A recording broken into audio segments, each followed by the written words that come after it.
અંકલેશ્વર શહેરમાં પેટ્રોલિંગ દરમિયાન ભરૂચ એસઓજી ટીમે જયેશ પ્રજાપતિ નામના ક્લાસીસ સંચાલકની બોગસ માર્કશીટ અને સર્ટિફિકેટ બનાવવા મામલે અટકાયત કરી હતી. જયેશ પ્રજાપતિ રોયલ એકેડમી કોમ્પ્યુટર ક્લાસીસની આડમાં ધોરણ 10, 12 અને આઈટીઆઈની ડુપ્લિકેટ માર્કશીટ સર્ટિફિકેટ બનાવી આપતો હતો.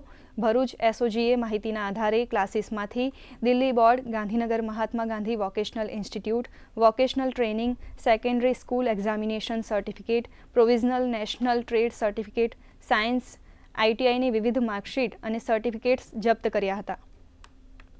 નકલી માર્કશીટ બનાવવામાં આવે છે તે વસ્તુની જાણ થતાં જ એસઓજીની ટીમની દ્વારા ત્યાં રેડ કરવામાં આવે છે.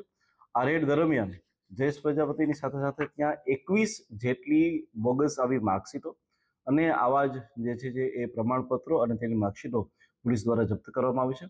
આ સિવાય આ બનાવવા માટે ત્યાં પ્રિન્ટર અને કોમ્પ્યુટરનો પણ ઉપયોગ કરતા હતા તેને પણ પોલીસ દ્વારા જે છે એ પકડવામાં આવ્યું છે. હાલમાં કેસ રજીસ્ટર્ડ કરી અને આટલા વર્ષોની દરમિયાન એને કેટલા આવા લોકોને આવી માર્કશીટ આપી છે તે બી એક ઊંડાણપૂર્વકની જાંચ કરવામાં આવશે.